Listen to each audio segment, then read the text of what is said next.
Mukama ffe yeebazibwe balamusizaako mwenna abatulaba ku Delta TV. Twala omukisa guno okwebaza Katonda n'omugulumiza ku lw'obulamu bwo n'obwange, era n'embebaza emirimu gyonna awamu n'okusabira abakomawo ate ne bannaffe abatannatuuka n'abatuuse abali ku TV. Atwebaza Katonda olw'ekisa kyatuwadde kubanga tugaba n'ekigambo, era katumwebaze. Kitaffe omulungi ogulumizibwe mu kigambo kyo, wakiwa ekitiibwa ku nsi nga Yesu Kristo okujja okutununula n'okujja okujeemulula abantu bonna kukyukira enyeetukuvu mulembe ogusembayo. Ekitiibwa n'ettendo kikuddire omwana wa Katonda omulamu Yesu tusabye. Ab'emikwano mwenna nga tubasaamu ekitiibwa kuva ku pulezidenti, bakabaka na buli muntu yenna. Mwebale emirimu gyonna emirungi gye mukola, ate mwongere okulongooseza ddala kuba tuli mulembe ogusembayo. Ebigambo ntera byogera oluusi ne ngane ku pulezidenti kubanga ye mukulembeze waffe atutwala mu ggwanga lino. Katonda yamukwasa obuvunaanyizibwa obwo. Ngeri gy'atutwala mu ggwanga lino yeetaaga nnyo okumanyira ddala ebigambo, okulaba eggwanga gye n'okuterera kuba yakyali ku ntebe, kuba yatukulembera. Aneebaza Katonda olumu yagamba nti State House ejjudde ababbi abaziyiza abantu okujja gy'ali. Bw'abanga ababbi bajjudde gy'ali, kati tabasobola, yeetaaga Katonda yasobola okumuyamba. Bino byonna ebirala bigezezzaako, ate ebimu balabidde ku ye. Kati ebintu mutayinza kubisobolera ddala okujjako nga naye akakkanye wansi n'agamba nti kanneenenye tulabe bwe tukyusa ebintu bino. Awo Mukama naye n'amuwa omukisa, oba n'eggwanga n'aliwa omukisa, kuba lino eggwanga Katonda alyagala oddikozesa ate era ajja kulikozesa. Era ne bino byonna byakola ng'okola kampeyini n'ogamba abebusoga ogenda bbawo ebyuma. Singa nno Katonda akuyambira ddala n'okikola n'otakola kampeyini ate n'omala n'obibajjako n'otuma abasajja baate ne babinona. Manyi oluusi olumala okukola ebintu wanekawo empesimu baba wakyuma kyakya ate dakika bbiri nga bakinonye. Abantu ne babeera nga babadongowaza budongowaza. Katonda tusaba akukwatireko ddala kuba gwokulembera eggwanga mu budde buno bw'okyalinayo. Ate tulabe nga eggwanga litereera kyetu kyeffe kye tusaba, kubanga Bayibuli gatusabira abakulembeze ne bakabaka n'abafuzi bonna. Kati njagala kwogera ku biro bino, buli omu awulirize. Ffenna bannayuganda, si bannayuganda bokka naye n'ensi yonna, neffe bannayuganda baayitibwa tuteekwa okumanya ebigambo bino. Tuli mu biro bino eby'oluvannyuma, birimu ebiro ebyokwala n'eggwanga n'ebiseera, nga ebiseera n'ebiro by'okwala n'ebiseera ebyokwala n'eggwanga bye njagala okwogerako olwaleero nga ntandikedde mu buulizi. Tumanye nti Katonda ali mu nteekateeka za kwala na ggwanga, era ensi mugiraba byeyitamu, abamu amata bagabakuba, abamu tsunami, ebintu eby'enjawulo. Tuyinza okuba nga ffe tweyinula bannayuganda kuba tulina nnyo okusaba n'okunoonya Katonda, ng'ebintu tetulina tutuukako tulowooza nti bituuka ku bali.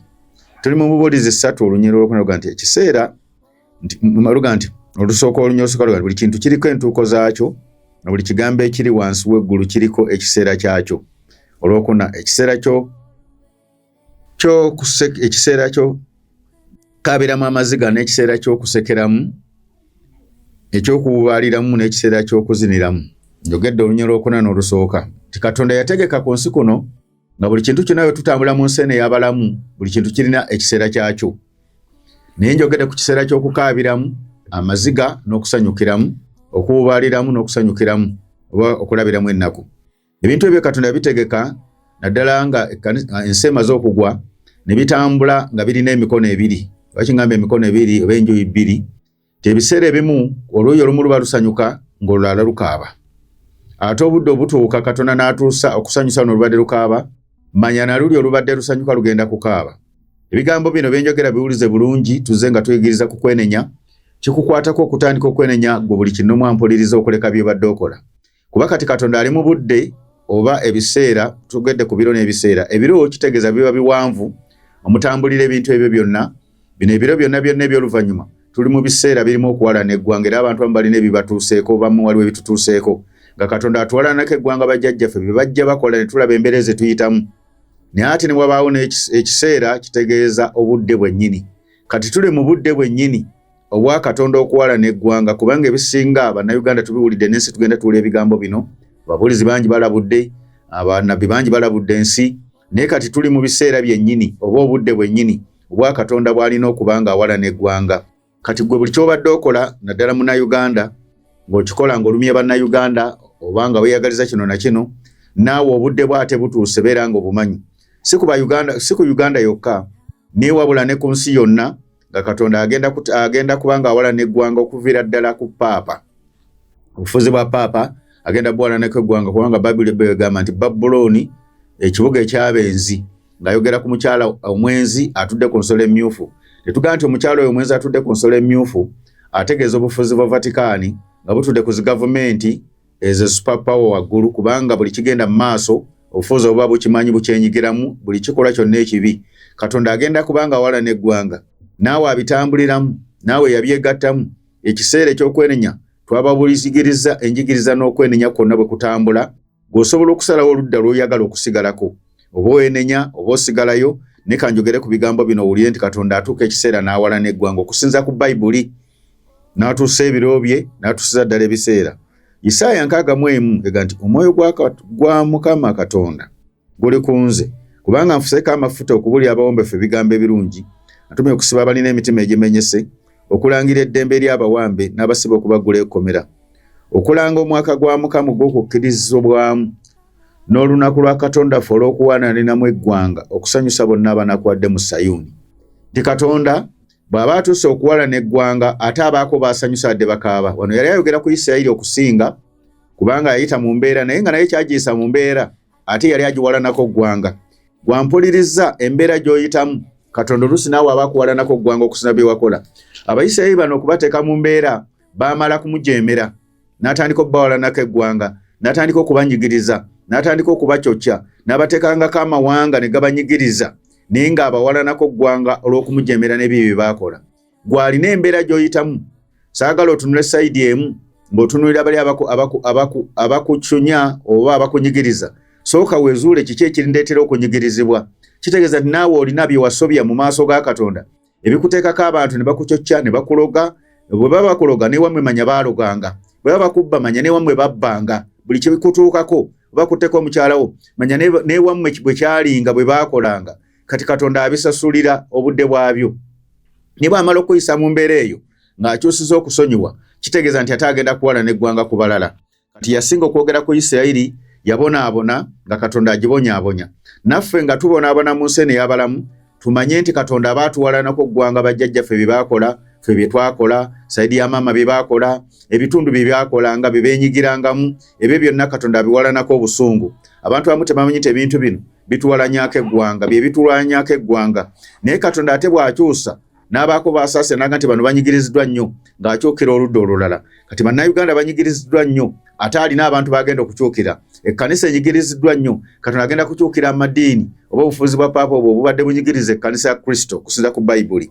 Ngenzeko ne mu Luka mu ndagaano empya, buli kyawandiikibwa kibeera ne mu ndagaano empya. Luka 18 omwoyo gwa Mukama Katonda guli ku nze, kubanga nfuseeko amafuta okuwulya abaavu ebigambo ebirungi, antumye okutendera abanyaga okuteebwa, kuzibula abazibe b'amaaso n'okutaaba abetentebwa, kutenda omwaka gwa Mukama ogw'okukkirizibwamu. Omwaka guno bw'agamba ogw'okukkirizibwamu, Yesu kiki yali ategeeza? Yali ategeeza nti wazzeewo ebire by'omwoyo omutukuvu, buli muntu agenda kukkirizibwa nga amaze tufiiririra.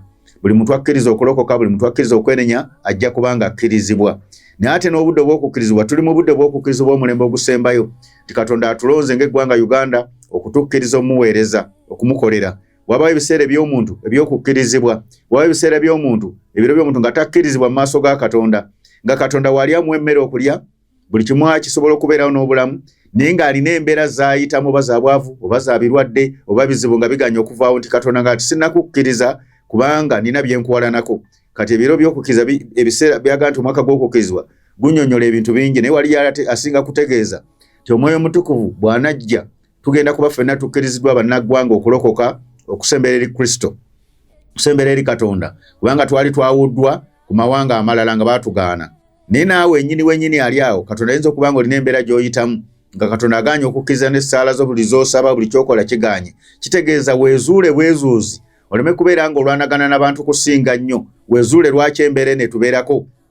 Abantu ekiseera ebintu ebyo tebabitunuulira nnyo, batunuulira kiri ekibaliko kyokka ne bagamba nti bagundi batuyisiza bwe bati. Naye nawe sooka ozuule lwaki batuyisa bwe batyo. Lwaki batuyisa bwe batyo? Kitegeeza nti emabega waffe yaliyo omusingi omubi. Kati omusingi ogwo bwe tugutegeera, tetudda nnyo mu kulwanagana bulwanaganyi. Tulina kunoonya Katonda bassebo ne bannyabo.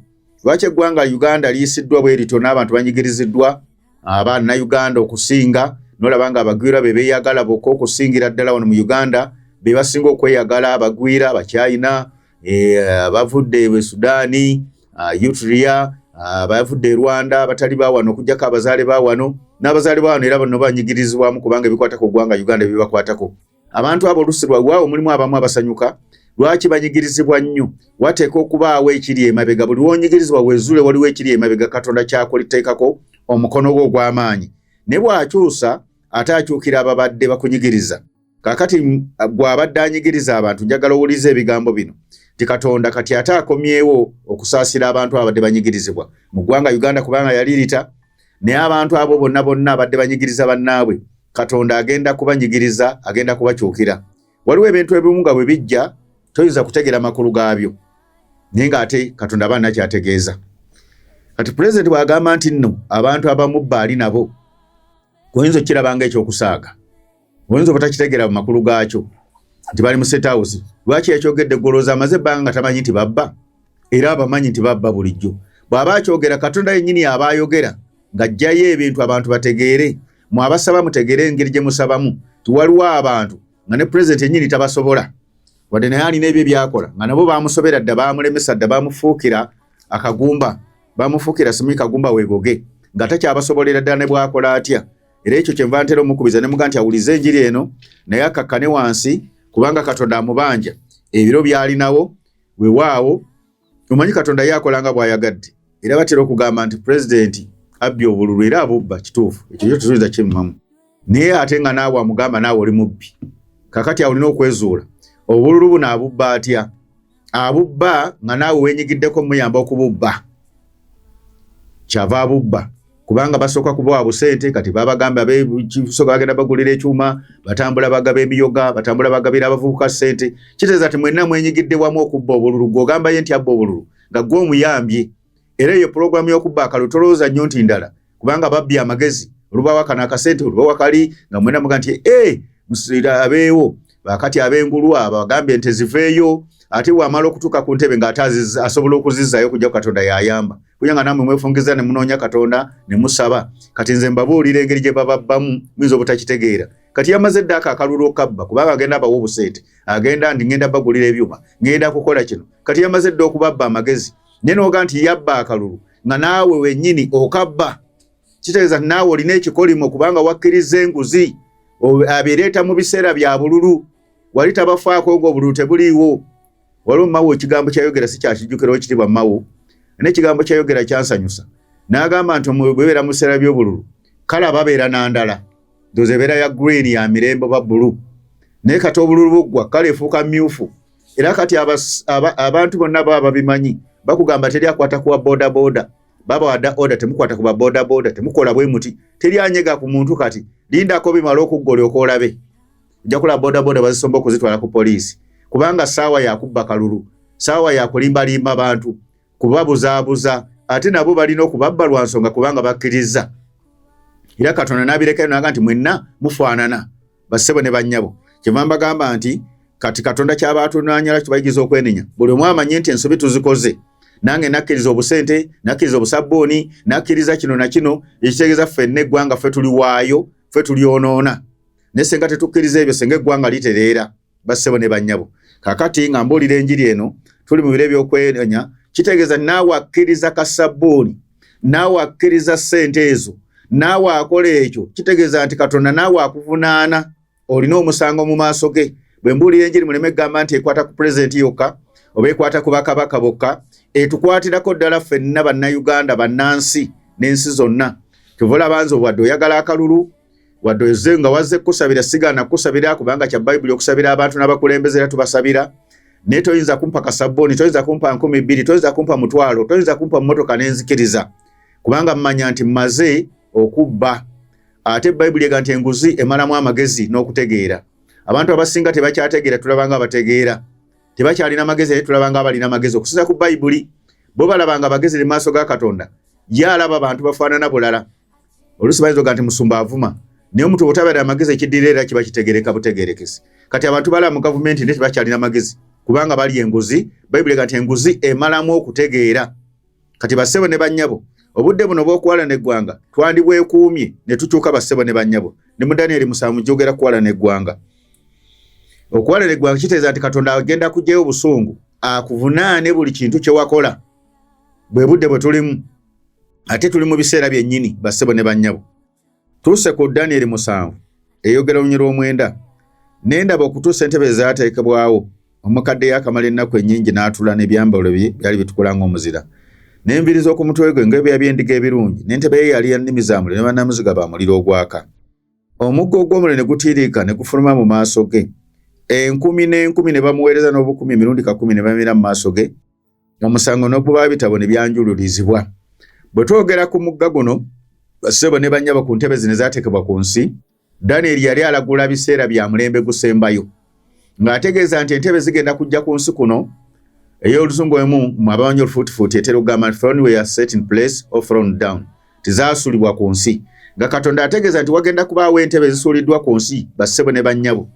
Osanga nga n'eyo mweri ez'obukulembeze ez'okuweereza Katonda, ng'entebe zino omukadde ow'edda Bayibuli ebeetegeeza nti enkola ey'edda ekomewo ng'Omwoyo Omutukuvu gy'akozesa ng'atudde mu ntebe ennene.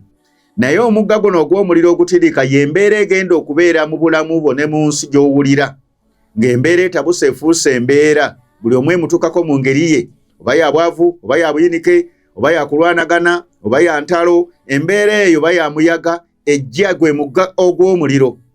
Omuliro ogwo nga gutambula mu ffe mu bantu, Bayibuli egamba nti ebitabo ne byanjululizibwa, omusango ne gisalibwa. Kitegeeza nti emisango Katonda gy'agenda okuvunaana abantu si gya mu ggulu, gya wano ku nsi. Embeera z'oyitamu Katonda akuvunaana, oteekwa okumanya ekyokukola Katonda akusumulule. N'agamba nti enkumi n'enkumi bamuweereze. Kitegeeza abantu bagondere enkola ey'omulembe ogusembayo omuti gw'obulamu, kwe kuweereza. Tinajjawa nti omusango guno tinnayonoona maaso ga Katonda, baŋŋambye okuwayo ekitone naye na maaso ga Katonda yonoona omukisa gwange, nsiga ensigo n'okusiba n'okusaba. Nenenye ngende entereze kino na kino bassebo ne ssebo, oba ngende enkola endagaano ne Katonda sikyaddamu kino. Kitegeeza gy'emisango egisalibwa mu budde buno egigenda okusalibwa oba egiri mu kusalibwa okutegeera nti naakola nti okuwona ekizibu kino.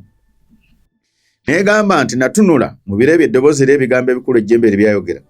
Tuuse ensolo eyattibwa n'omubiri gwayo n'oguzikirizibwa ne gw'okwokebwa omuliro. Tiyatunuulira ensolo eno n'omubiri gwayo nga bizikiriziddwa. Nga tutegeeza nti obufuzi bw'ensi bubadde bwa superpower nga bukola ebyambyone, Katonda agenda bulwanyisa okutuusa bw'anaazikiriza amaanyi gaabwo. Tategeeza nti ensi zijja kuvaawo, naye amaanyi ago agenda gazikiriza n'enkola ezo azizikirize zibeere nga tekyali aziwa kitiibwa, tekyali azikiririzaamu. N'agamba nti omubiri gw'ensolo kitegeeza obumu. Wano yali ayogera ku mubiri gw'ensolo yategeeza 666. Obumu buno bubeeramu Amerika ne Bungereza gwe 61, ne bubeeramu eddiini nga zikulembera paapa gwe 61, n'akakiiko k'amawanga amagatte UN. Ebyo byonna bye bayita omubiri gw'ensolo. Kubanga ensolo ebba etta nga bwerabye. Kati abantu bakola bibasanze ng'ensolo bw'olaba bwekola. Abantu abo balina obumu bwabwe obufuga ensi yonna. Katonda bw'alwanyisa okubulaba nga abuzikiriza. Era bw'oba otambulira mu bintu ebyo manya nti Katonda akulinako obusungu, akulinako ekiruyi, agenda kukuvunaana, agenda kukulwanyisa, agenda kukubonereza, agenda kukuteeka mu ssogolero ery'obusungu, akusogolesegole olyoke omuwulire mulembe guno. N'ensolo endala okufuga kwazo ne kuzigibwako n'obwazo ne bwongera ekiseera n'ekiseera. Nga kitegeeza nti gavumenti zonna nga Katonda ali mu kuwalana eggwanga, alina oziggyako obuyinza bwonna abweddize. Eyaffe eya Uganda, eya Amerika, eya Japan, eyawa, ye yennyini alina okweddiza obuyinza. Embeera zigenda okuyitamu alina okuba nga yeddiza obuyinza, nga ye yafuga zi gavumenti zonna.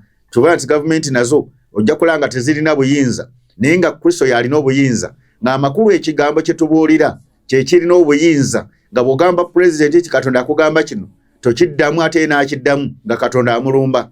Bw'ogamba kabaka nti Katonda agamba kino, nga Katonda yakulagidde, tokiddamu n'akiddamu nga Katonda amulumba. Bw'ogamba minisita oba w'amagye n'omugamba nti Katonda akugambe kino na kino, kyantumye okugamba tokiddamu n'akiddamu nga Katonda amulumba. Kitegeeza nti Kristo yagenda okufuga ensi ng'agiramula, ng'agisalira emisango.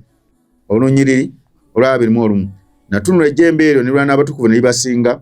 Tusomukadde yakamala ennaku ennyingi, bwe yajja omusango ne gusalibwa, abatukuvu ne baweebwa obwakabaka. Ne bagamba ejjembe lino, nabagamba ejjembe litegeeza bufuzi bwa Vaticaani, ndi Katonda ali mu kulirwanyisa lijjako buyinza. Obufuzi bwabuggyeko obuyinza, bawulirenga ebintu bibakeese, bawulirenga ebintu bibatuuse, bonna abaggyeko obuyinza okulaba nga ye afuga ensi. Era ng'omukadde ono yakamala ennaku ennyingi y'enkola yedda ey'omuti gw'obulamu. Ekwasa obuyinza ekkanisa, ng'ekkanisa yerina obuyinza ku nsi yonna. Kati ekkanisa y'omulembe ogusembayo yegenda okubeera n'obuyinza ku nsi yonna. ensi esobole okukakkana wansi okuwulira Katonda nga Katonda awalana eggwanga. Temuvaawo nkomawo n'ebigambo by'okuwalana eggwanga.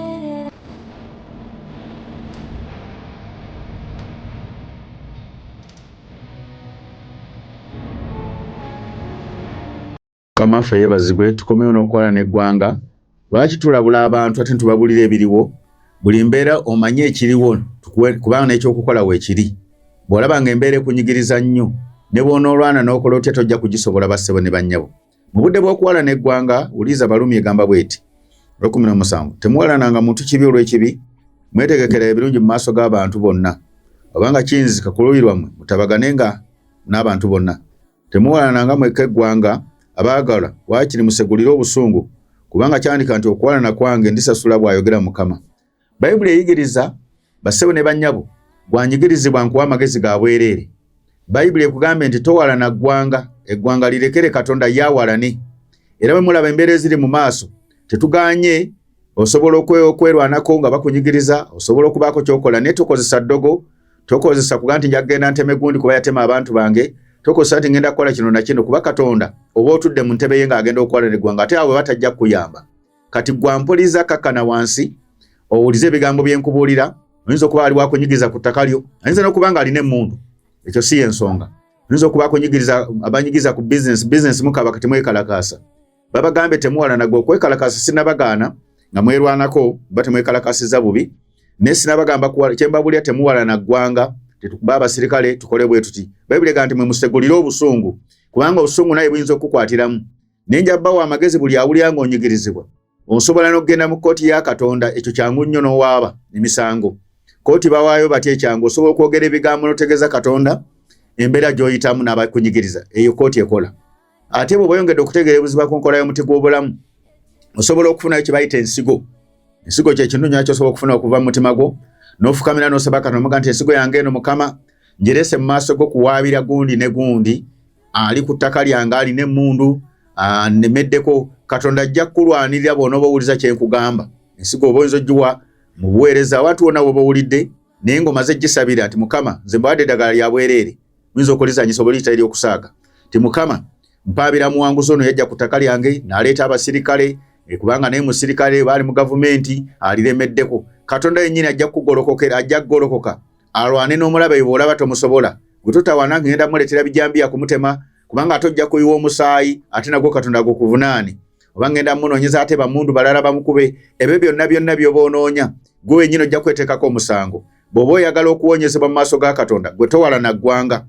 Tuvola ffe tuwalana ggwanga, tubuulira abantu bonna enjiri, tusigala tubaagala, tusigala tubasabira. Mukama kyatugamba okukola kyonna tukikola bukozi, kubanga ffe twagala okusegulira obusungu. Katonda yaba atuwalanira eggwanga. Kati gwe abadde ampuliriza ng'onoonya eddogo, tonoonya ddogo, ojja kwereetera mitawaana, ojja kweyongera bizibu. Tonoonya kuleeta bijambi, ojja kwereetera bizibu. Tonoonya mmundu, ojja kwereetera bizibu. Okuggyako ng'oyise mu nkola entuufu ekkirizibwa mu mateeka, ekyo tekirina buzibu. Nti twekalakaasizza, twafunye olukusa, ekyo tekirina buzibu. Batuggaddewo amaduuka gaffe kuba tolwanye na muntu. Naye tokwata kijambiya kukuba musirikale, tokwata kintu kyonna kya bulabe. Ojja mukuba oyiwa omusaayi, Katonda agukuvunaane. Ng'ate Katonda ali muteekateeka kuwalana, kuba yanga nti agenda kukuba abasirikale b'eggwanga Uganda engeri gye beeyisaamu. Bwe mubalindeko Katonda mujja kubalaba bassebo ne bannyabo. Omusirikale awuliza ebigambo bino abaduumira, beera ng'abantu batusindise mu bantu, obagambe enkwata y'abantu entuufu, ti abantu mubakwate bulungi. Oba mubaziza okukola kino ne temubakuba, temubanyigiriza, temubakasuka ku kabangali. Buli kye mukola mugenda kisasulira bassebo ne bannyabo. Buli akola ekintu ekikyamu alina okukisasulira, alina okukikungula. Era naffe ebintu ebimu tubikunguddeko ne tubiwulira n'oyita mu bulumi. Katonda n'akulaga nti jjajjaawe yakolanga kino, kitaawe yakola bw'ati, maama we yakola bw'ati, oba ggwe wakola bw'oti. Ebyo byonna bye twakola byakukungula bassebo ne bannyabo. Bw'osimba ebinyeebwa olina obbikungula, bw'osimba kasooli olina omukungula, bw'osimba ebitooke olina okungula amatooke. Kati buli kintu ky'osiga mu maaso ga Katonda okikungula. Bw'osiga ekirungi okikungula, bw'osiga ekibi oteeka okukikungula bassebo ne bannyabo. Kyagenda mu maaso n'okubannyonnyola okuwalana eggwanga nti gwe ampuliriza, omuntu yenna bw'akuyitirirako muleete mu maaso ga Katonda. So okujja netukuyamba ekyokukola, oba naawe n'osaba essaala emuwaabira, osobola okuzukako ku ssaawa 9 n'osaba, osobola okusiibako. Abamu temwagala kusiiba na kusaba na kuzuka kusaba. N'ogamba Mukama ono annemeredde, jangu onsalira omusango wakati wange naye nze simulinaako nsonga. ye kyanaasalawo teri agenda kuddamu bassebo ne bannyabo. Bw'anaasalawo okumutta ajja kumutta, bw'anaasalawo okumuleka ajja kumuleka, bw'anaasalawo okulokoka anaalokoka, bw'anaasalawo amuteeke mu mbeera ajja gimuteekamu. Bassebo ne bannyabo, mulimu abantu abamu nga batuuka mu mbeera ezimu n'otamanya lwaki bazirimu, naye nga Katonda abasalidde omusango. Katonda aga nti embeera eyo naawe giwulireko, gye wayisangamu banno kati giregeko. Ebyo byonna sijja kankomaawo. Ne waliwo abantu wano mu Uganda kati Katonda yateekako embeera naye nga baali battabbu nnyo wano mu Uganda. Katonda abateekako embeera kati balaajana naye nga luli baali tebabiraba. Ne bagamba tuli mu mbeera mbi bo tebafa nayo, kati batandika dde okulaajana. Katonda yaba akusalidde omusango. Oyinza okulaba nga ne munno we mubadde mukkanya mukola ebintu akwefuulidde. Katonda aba atuusiza ebiseera byeggwe by'okusalira omusango akuwalaneko eggwanga. Ngenze mu kubikula 18 nkyali kukusale kukuwalana eggwanga. Owulize bulungi. Egamba nti olwokuna nempulya eddoboozi liva mu ggulu nga lyogera nti mukifulumemu abantu bange muleme okusa ebibi n'ebibi, muleme okubiwa kubonyobonyo. Katonda ayogera eri ekkanisa ye. Buno bwali bunabbi bwogera eri ekkanisa mulembe ogusembayo. Nga Katonda agirabula naddala ekkanisa ya Kristo. Ove mu bintu by'ensi. Kyabaga nti mukifulumemu abantu bange. Muve mu bintu ebyo bye mutambuliramu abalokole, bye mwegattamu eby'ensi. Mufulumeeyo muveeyo gye mwayingira. Kubanga ebibi ebituuse mu ggulu, Katonda ajjukidde ebyonoono bye. Mukama ajjukidde ebyonoono bye, mumusasule nga bwe yabasasula, mumwongereko emirundi 2 ng'ebikolwa bye biri. Mu kikompe mwe yabatabulira mumutabulire emirundi 2. Ekkanisa Katonda gyali asinga okwogerako wano. N'agamba tufulume Babuloni. Bwe ekkanisa mpuliriza obudde buno bw'okuwalana eggwanga, oteeka okumanya Babuloni kye kitegeeza bujeemu. Temuyimba buyimbi nti Babuloni kigudde mu kifulume. Si kuyimba bikwate. Mufulume bye mwayingiramu ekkanisa ya Kristo, nga mwe muli okuteekako enjala, okuteeka ebiragala ku mimwa, okweteekako make-up, okuteekako agaviiriviiri, okukunama kwonna, okumala gayimbayimba ebitategeerekeka, enzina etali ya bwa Katonda yonna. Ebintu ntu byonna ebyangira mu kkanisa. Ofuna ssente mu bukyamu, mu bazungu, mu bafere, mu basiyazi, ssente zivudde mu Illuminati. Ebyo byonna obusamize bye mwayingiramu amadiini mu bifulume, kubanga essaawa eno ya musango, obudde bwa kuwalana ggwanga. Ebintu bino essaawa yaabyo yatuukira ddala gye tulimu kati mu budde buno. Ekkanisa egenda kubonaabona bassebo ne bannyabo mu abaganya okutuuka Katonda agenda bateekako omusango. Ne bw'onene yajja kusaasira. Naye naawe omuntu wa bulijjo osobola okulaba ekintu ekitali kya Bwakatonda ky'obujeemu n'okivaamu. Kuba agamba nti omusango gutuuse mu ggulu. Ebiseera lwaki agamba nti ebibi bye bituuse mu ggulu? Ti Katonda bwe tukola okwonoona mu nsi tatupapira. Era bajjajjaffe baali boononye nabo abaasooka. N'olaba embeera teyali bwetifu abaakula ku mirembe giri. Lwaki? Ti ebibi byali tebinnatuuka mu ggulu. Ebibi bigenda bijjula ne bituuka ku kigera. Katonda waasalira omusango. Kati tuli mu budde bassebo ne bannyabo, Katonda obw'okusala omusango. Buli omu kyabadde akola. Era kyemmanyi buli omu embeera agiyitamu agiwulira. Buli omu waali embeera mmanyi nti agiwulira gy'ayitamu, nga buli omu asobeddwa, atabuddwa, buli mutakyesiga munne. Kanjogere ku mukulu waffe atutwala mu ggwanga. Kati n'abantu abali mu State House takyabeesiga.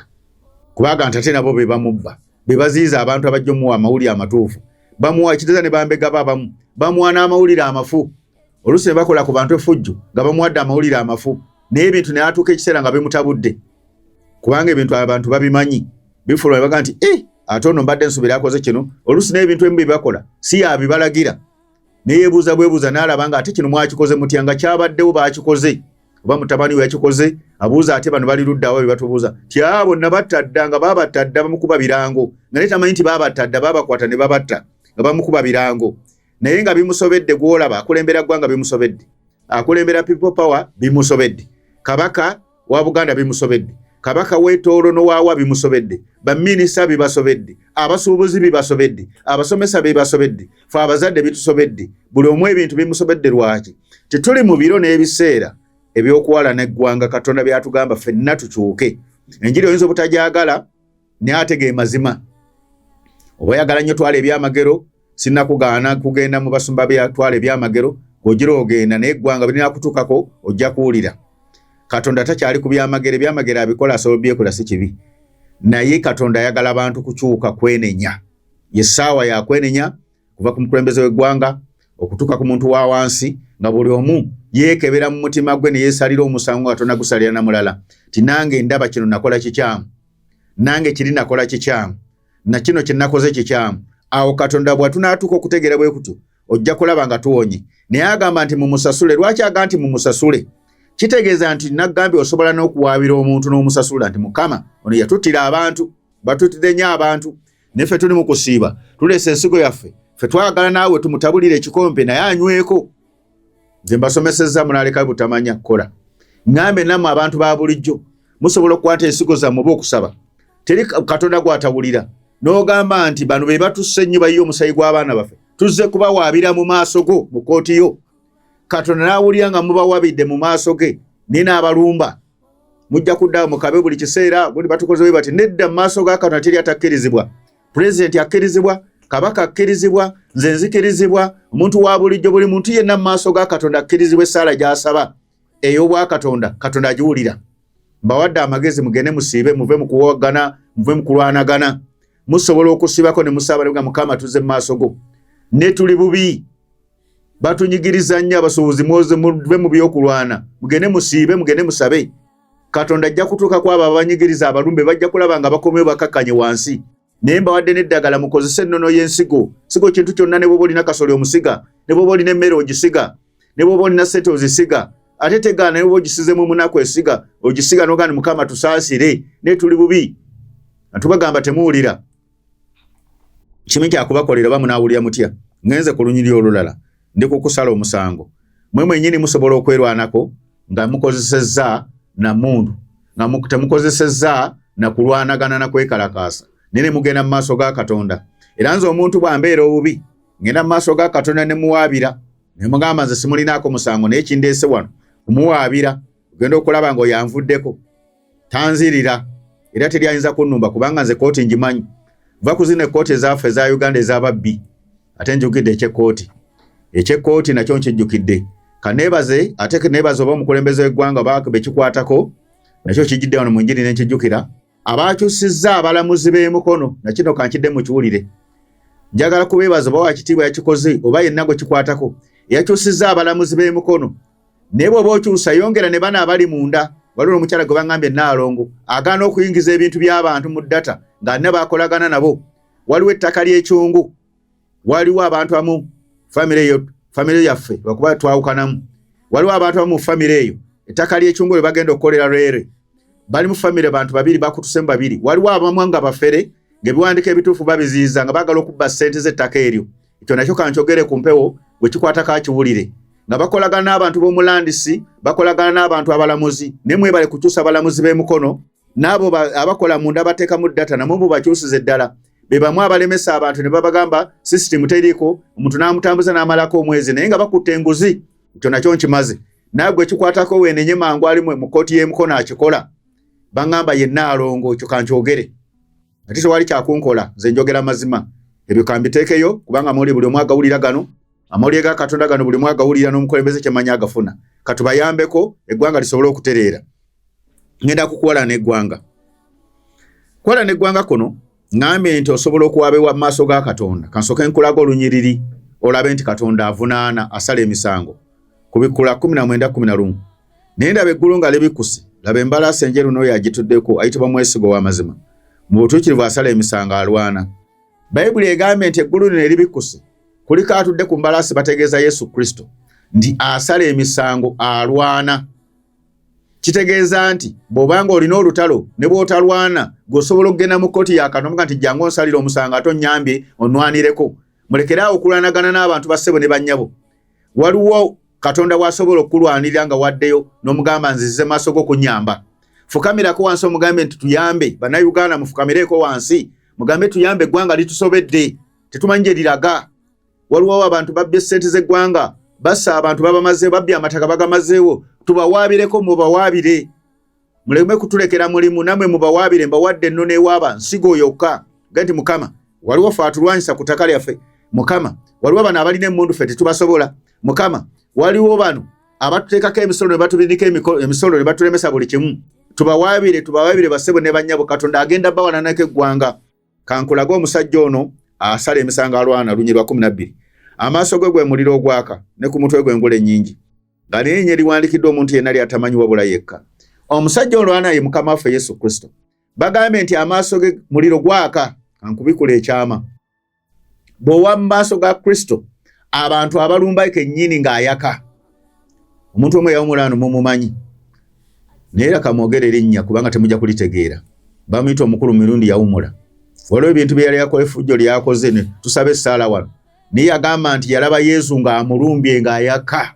Oli n'amugamba nti Yesu yeyo yannumba. Musajja mwali ne mu office mutonotono bw'ati nga muli naye n'ansindikira Yesu nanga nti bakunsindikidde. Munadduka emisinde yasula atandika kusula bweru. Ate essaala gye nasaba yali bweti nga tumuwabidde. Namugamba bamugobeyo ne mu State House. Era yafuata linnya mu State House. Yekyanga kitegedde. Kati nammwe musobola okwewaabira mbawadde. Asala emisango wali n'abalumba ng'ayaka. Ono yamulumba n'amufulumya ebweru gye yasula kumala ennaku nga mu nnyumba agitya. Nga abantu balowooza nti waliwo ebinyala yabaga nti nedda nabi Yesu n'aga nti eri abalokola abalina Yesu. Ngenze Konyole 13. Ng'ayambadde ekyambalo ekyamansirwako omusaayi n'erinnya eriyitibwa kigambo kya Katonda. Bassebo ne bannyabo, Yesu bwe yamala otufiirira, ekigambo kyajjuzibwa omusaayi. Gwe nsigo gy'olaba kigambo kya Katonda ekijjudde omusaayi, ekisala omusango, ekiwaaba mu maaso ga Katonda. Ndoza kambabuulira omere munaategeera. Omanye ebyo mbiyita ku ngule mutabitegeera. Abasinga mwagendako mu ssabo. Mumanye amasabo. Abasamize bw'ogenda agasooka ompa empaabi. Osooka kuteekawo yayita empaabi. N'alyoka kukolako, ebira n'abikolako. Agasooka ompa empaabi. Kati ndoza mbadde omumiro mujja okutegeera. Naddala mu abatambulira mu busabe baali batambulirako mu busamize n'ebyensi. Olulimi lulwo olwa Bayibuli Sitaani yabbanga ebya Katonda n'abitwala eri abantu bagenda bawaaba Sitaani. Era omuntu okugenda wa Sitaani aba ageze kuwaabayo oluusi bintu bye yeetaaga, oba alina ebirwadde, oba alina biki byaba atutteyo, yavaga nti leeta empaabi wano. Kati bassebo ne bannyaba ensigo eno giteeke mu maaso ga Katonda gy'olina gwe ky'owulira. Oba n'ogireeta mu buweereza, oba n'ogiwa banaku, gwe wonoowulira wonna, oba n'ogiwanze wonna wonoowulira. Osabe essaala oga nti Mukama mpaabire yanzibako ettaka. Andi bubi ate alina n'emmundu.